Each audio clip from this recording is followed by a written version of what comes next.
episode for high juicy news. Mema Obibia Akwaba. Latest hot news. Era with the bro.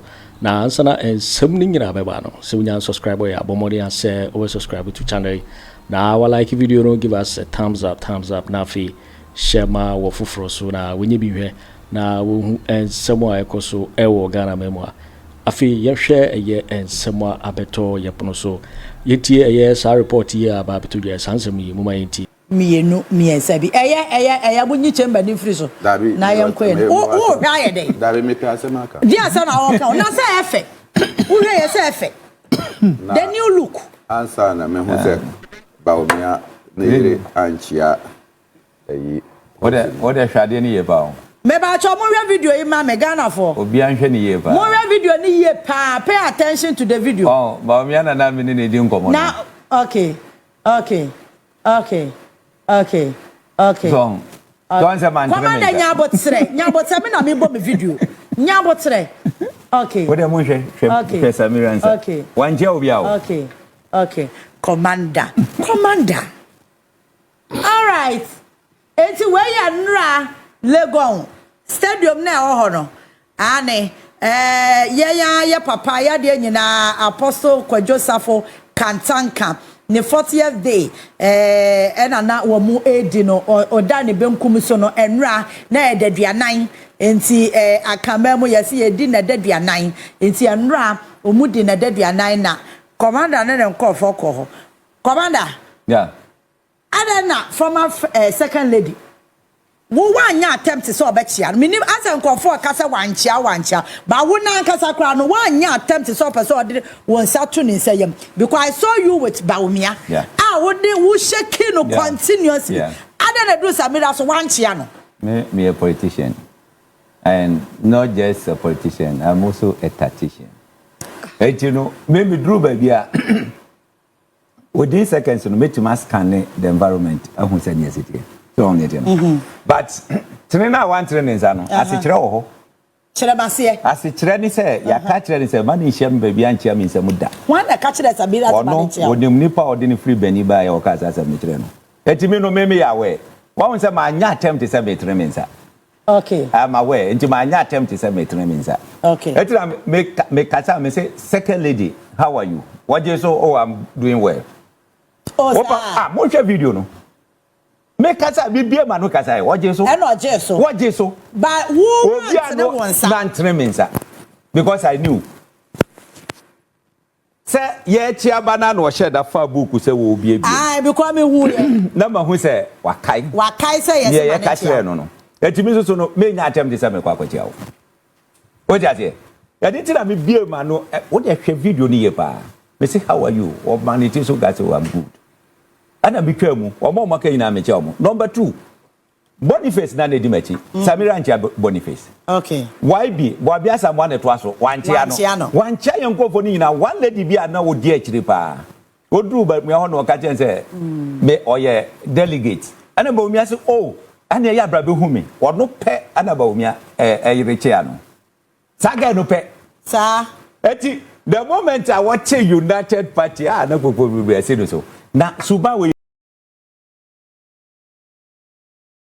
didi first lady maniye subawi sa subawi me say commander pede wo ken wo say midim enti me ma frim Boniface no mo aka no so e so mo so free party ni mo free party ni mo nti dey oni wo personal beef ana enti wo na ko no wo personal beef me no ne me wo personal beef because o ma kwa shem crofo ati so mo ndidi matem ana me reply wo mo squarely what you say okay me she MPP put together omo ntimi mi o ma no nya din si mi o we video da bi nya mo tira mo hwe kakra me say MPP put together omo ntimi mi o me so also the NPP akwashe baby just for consecutive elections so mu so ansa no baba onimu a you see onye politician ni kunu no said here emre bia ya na make kana say mo ntimi nwe ni ade no Michi ano hwese na ni agya o de mesresre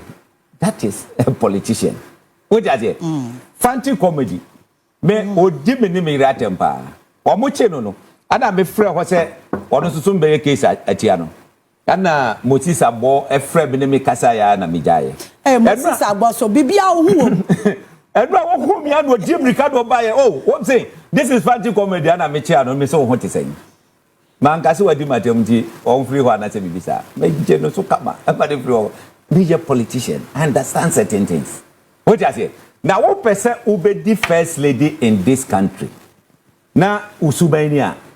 Na Ghana for ebe ma wo kwan se bra be di first lady e wo kuro mati na wa do nya Ghana ni wo ye Ghana ni ofri kuro ben so look alanche mati fe so ne yire Christabel efri abetifi kwa abetifi John Mahama free ball ne yire free ye kan se example Nkransa area honum what you say Akufo Addo free Chebi ne yire efri Nkran Bawumia efri ye kan se wale ne yiri free kuro ben so mati ne yiri kuro mu dinda wo ka mo so free Madina wayan grani why na wa Ghana ha say wa say Madina eye di kuro a wo free why eti sa wo free ni je no ba betena ha na by ayi watena ha say ya no ba be di second lady a wo ti ma me church ho enwu ye so me papa free Achiavi in Keta constituency me ma me free Koviaji in Central Town constituency I am proud. Mejiri free senya breku. Wano wo free hiva. Enkwafa so okun man tokwa dodo. Na dey e ma odi to kwahia me ade ntina mengo. Wodi to kwahia me ade ntina mengo. Na se wo yo oba na se wo mu bema se ukunu eye bema awoda nachi no wo mu bema na wo kokodi bema na tema na wa yedi no wo hwe. Me dey that thing don't bring it to me. Wodi ba me no be squarely. Me do be squarely. Ke me dey grade say Samira say meka say odi amama tufo bu. Alanchemanteng kufo yiri wu ya omukọ wan. Wo dis video na make ma sene ama. Hwe se de wo je da ni mu chenche no ho twe no asefo say wa ho ayibi. Who are you? Wo. Woni nam ke US obi ahu. Wo ko gimpa obi ahu. Who are you? Me 1991 I'm your head teacher. 1991 I'm your head teacher of a school. 1992 I ever two first elections in the Fourth Republic. I was a presiding officer. I received a slap for a military man that day. Because we see me you can say box no mo si dabi.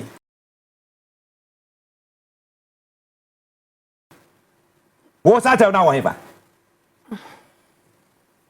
Just say Fataya free Egypt abedi first lady of Ghana. Eti wo free Nigeria ba be first lady. Wo ne ni china. Ye ka kire no.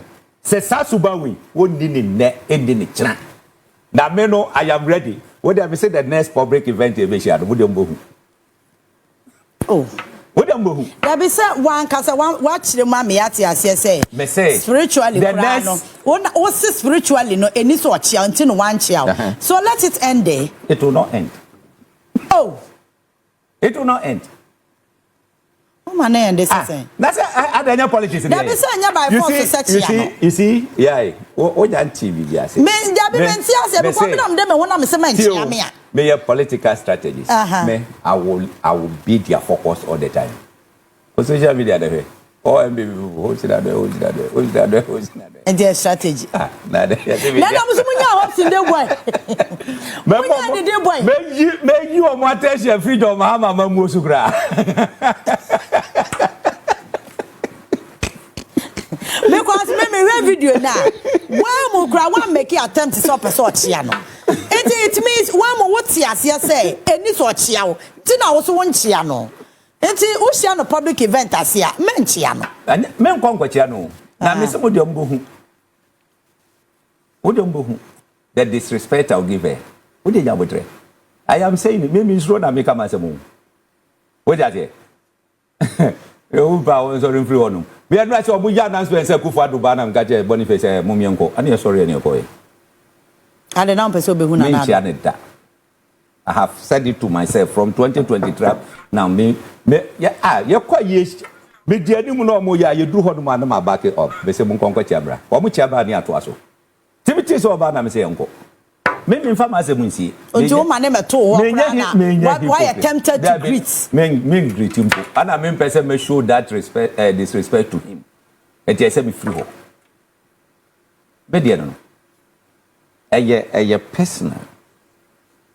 But what I want everybody to understand, and they say, yeah. Who name person, would you to mu say, na nya de abechia Samira. Dabi. Because who can video ni clearly, I won't cry want na once I will say. Men na be dikan. Ma chia adru ni kunu so. Edru no ho mantene mensa. Enti enya disrespect, we na want ya no. Me I want am say second lady et say, no so oh be say mo video no bi na mo.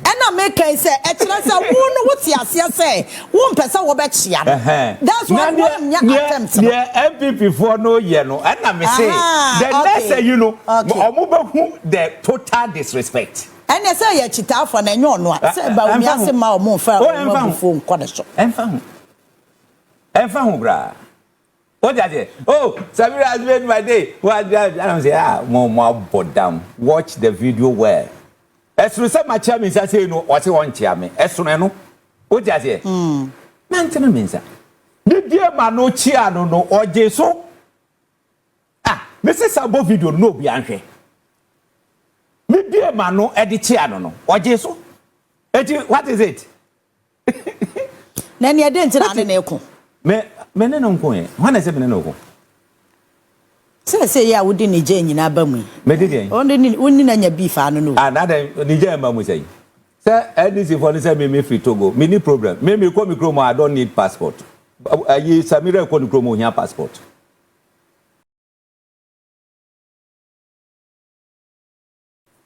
woni passport on timi ko ni kromo obede no ko ni kromo wo nya passport me I don't need a passport achieve is in Keta constituency. Minru afra wo kra yo na mama me cross border me ma mi free po viaji central town odu sugago pa no branch roundabout no branch left etime mi timi krom zone ete no mi timi krom e da say no oti wo ka no me say mo misa ne say ofri hin no won ka say mi free nadoli kalio mi free sisala na say mi free say mo misa ne so obetima abo bebia ofri a e wo Ghana ha say ya Oka Madina nso dia Madina enim so obi amfiri ho but Madina ye nkranfo asase time almost started so almost establishing Madina ye establishing Madina cry ye tamben na den me free ayi enso senga me kwakodi ponkatamanzo ya bo bia samwadi MP wa denta no ofiri ho officer cheduma se enso so aba bedi MP ho no ana me bwa Patrick Boama Oka Gwe Central ofiri ho ofiri ho Etigana nkra ha se de nipa bebredi empia o mu mfiri krom ha se but o mu te ha ba ye bisa se wo krom ye e wo hia se se o tibi bok o bu tibi point ni ehu candidates o mu kogina se abobo bebi o mu firi o mu kogina adutum wo ne ofiri bosontwe ne refri area hono ma yi e ka de say Kennedy Agyapong firi asen ne refri mampon ya bubo wo so de firi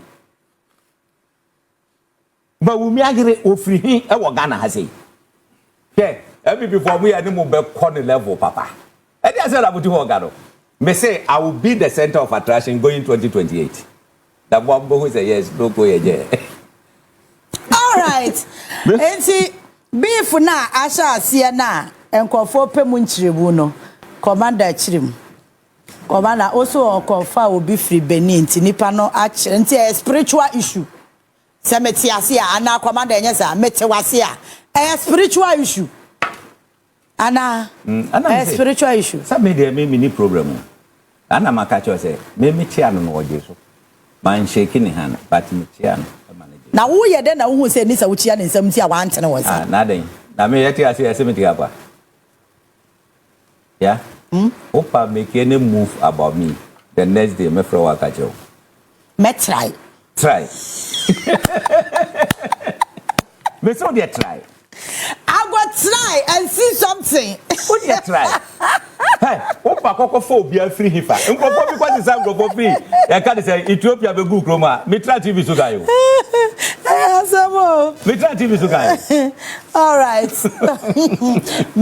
ka be say bibi okay ya kwa ya top person as well okay hey okay sorry na Hopeson any minuaba. So Makoshia obi eyase. They didn't agree to that as it's a national issue. And national issue, me na mi bisa no. Thanks for watching. Like and share the video. You can also drop your comment. Please don't forget to subscribe.